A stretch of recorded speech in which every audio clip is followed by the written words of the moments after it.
46% of S&P 500 stocks right now are above their 50-day, which is not great. It means more than half of stocks in the index are below a short-term moving average. The thing is, though, more than 85% of the index is above its 200-day. So this is a fairly rare occurrence. It's been pointed out by several technicians that I follow that we really haven't seen an environment like this. You have to go back to the fall of 2009.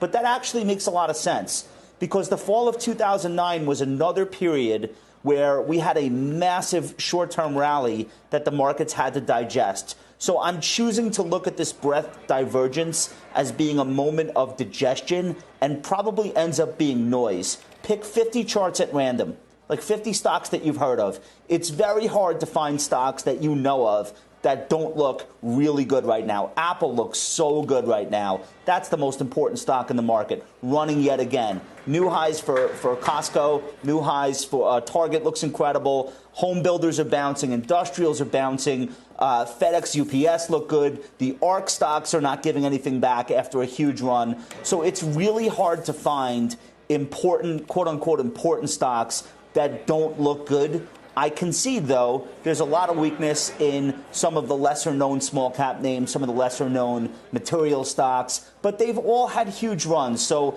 take all this divergence talk with a grain of salt.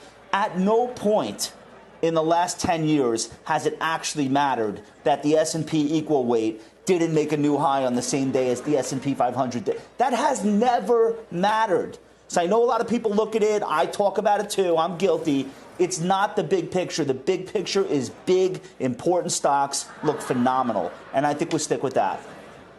A big day for the IPO market. Chinese ride-sharing company Didi opening at $16.65 a share compared to its offering price of $14 a share.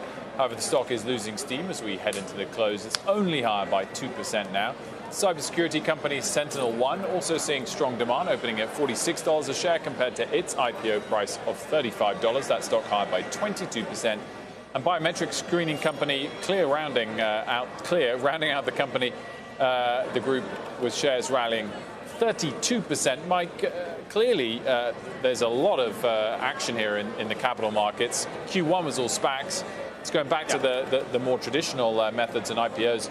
Good for the investment banks, and shows there's still momentum here. Right. So, I mean, you want to see a bull market be open to new ideas, new deals, both good and bad. So you just don't want too many of the bad ones. A lot of things can be true at once. IPOs as a group tend not to perform very well over long periods of time, but you want to have a market that's receptive to, letting these companies come out there, have their liquidity event, raise some capital, and refresh the set of ideas out there. And also, people talk about, 80 billion raised in half a year. It's a lot, because it's more than it was raised all of last year and all of 1999. Well, the overall market size was less than a third of what it is right now in 1999. So it's not really a great comparison. It's about what it probably should be, given how high the market is, how strong it's been for this long, and how large we are in aggregate market cap. So there's enthusiasm and there are deals happening, Josh, but I'm looking at the Renaissance IPO ETF.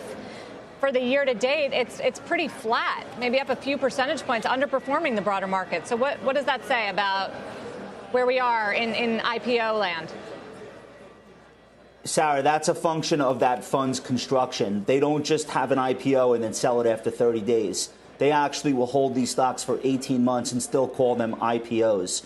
So Airbnb is in there. When was that an IPO? In the fall? So I think we want to not always use that IPO ETF as a perfect proxy for the risk appetite for these deals. I think Michael hit on the good point. You want there to be an appetite for companies, not SPACs, right? Like when Didi comes out and it's a huge market opportunity. I know the reception wasn't great, but the fact that we could list a Chinese IPO of that size on the New York Stock Exchange, I think it's a positive. SentinelOne has an incredible pedigree. Dan Loeb is in that. I think the Tiger Cubs are in that. So you want to see the good companies come along and raise capital. That being said, there's just too much money out there, period.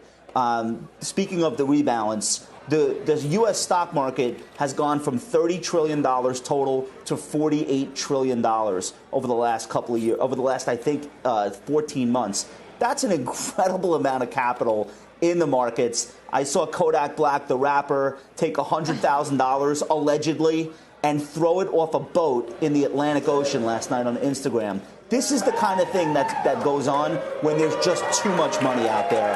And I think we have to balance those two ideas in our minds simultaneously. You weren't doing the same in your pool today? Not quite? No, dude. And then he woke up and took another $1,000 and tried to flush it down the toilet. I don't know what's going on. And I don't want to take that one anecdote and say that that's a market top. But come on. You know how many people $100,000 feeds? Why are we throwing money into the ocean? I hope it was fake terrible. Money. But this is the environment. Shepard Smith here. Thanks for watching CNBC on YouTube.